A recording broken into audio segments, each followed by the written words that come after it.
Welcome back to the CriblCon 25 CriblCast News Desk. My name is Bradley Chambers. I'm back here with Chris Rogers. Chris is giving a talk on SIEM migrations and how university did this in a time period that I didn't think was really possible. We joked earlier that the best SIEM is always your next one because it's always we see that a lot. That's one of the common use cases because Cribl allows you to really do that in a way that wasn't possible before without losing data.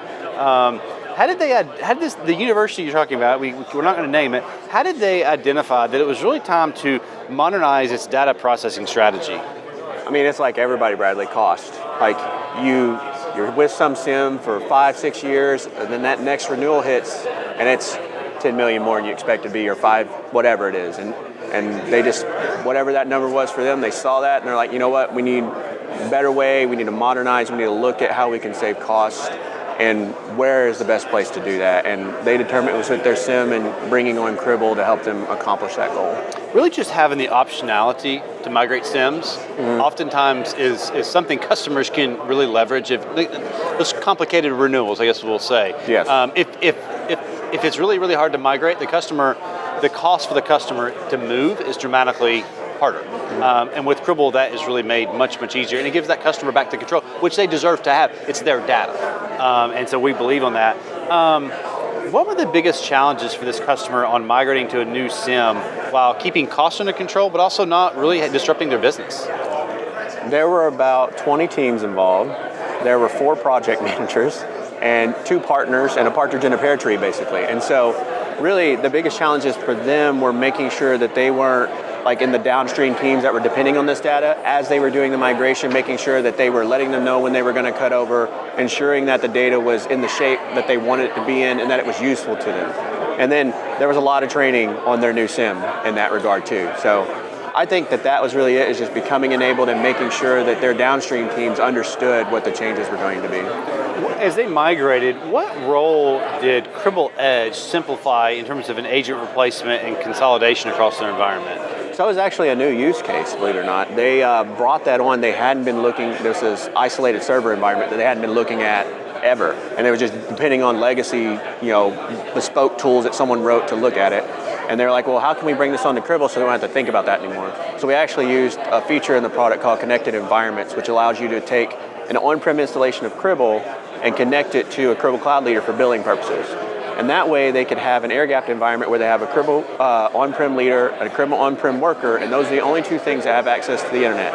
And then they would deploy Edge, and all Edge needed was access back to that worker, and then they can send the data from that worker to CriblCloud or wherever they want it to go, and it just made it really easy for them. In the keynote this morning, our CEO and co-founder Clint Sharp kind of asked the audience, is everybody's agents up to date? And without Cribl Edge, keeping all those agents up to date can be a real challenge. And so this gives this team that visibility. You talked about the air-gapped server setup. That is obviously can create a lot of challenges, but also some benefits. What's the best way to move logs between those environments? The best way probably, like if you're trying to move it from like an air-gapped environment and then hit it to your SIEM, would probably be our Cribl-to-Cribl protocols. That's Cribl TCP and Cribl HTTP. And I mean, that allows you to send data from, say, like these air-gapped edge nodes. You can send it to a worker, and then that worker can send it to your SIEM. It can send it to CriblCloud, which is the Cribl-to-Cribl communication. You can send it to a CriblCloud worker and send it wherever you want to, do a lot of processing. The world is your oyster, so to speak, once you get to that point.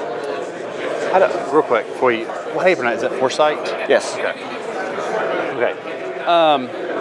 So this was really a big collaboration between Cribl, SRA, incredible team over there, Microsoft, and Forsyte. And Microsoft Sentinel played a huge role here. You all did this migration in 68 days. There are probably SIEM migrations that the planning alone takes 68 days. Absolutely. How did you all work together to do that? There were daily stand-ups. The interesting thing, and big credit to SRA, they're a great, amazing partner, but also Forsyte, which is Microsoft's partner, they came ready to rock. Like, Forsyte came up, this is what we did for you lately, this is what we're going to do for you now. And then SRA was like, okay, once you get that done, we can take care of these things. And it was a big partnership just between those 2 organizations. And SRA came in clutch, like, because they have a lot of expertise with Sentinel, and so they were able to, some things that Forsyte were working on, they were able to also assist them in that as well. So it was a great partnership, helped them execute really fast. Well, we've been channel first, partner first from day one at Cribl, and that's pretty unique in the industry. And I think having these years of trust with an organization like SRA is what makes this possible, because we really needed them. They have expertise, they have those relationships, and they're just an incredible team. I can't thank them enough. When you're talking about controlling costs and getting more visibility, what did Sentinel unlock for this university? There's obviously the things that are Sentinel native that you can send direct and you don't have to deal with. But also, it allowed, like with Sentinel, there's something called a DCR, so data collection rule. You define that, and that's how you land data in tables.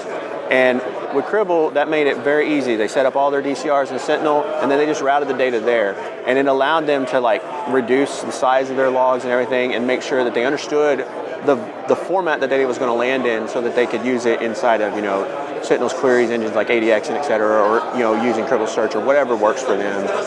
So it made it a lot easier, I think. Now, you get your session coming up. CriblCon's been incredible so far. What's been the vibe like since you've been? I know this is not your first CriblCon, but what's been the vibe like for you? Customers are really excited. We all heard Clint's talk about AI, and the rest of the executives talking about just where we're going in the future.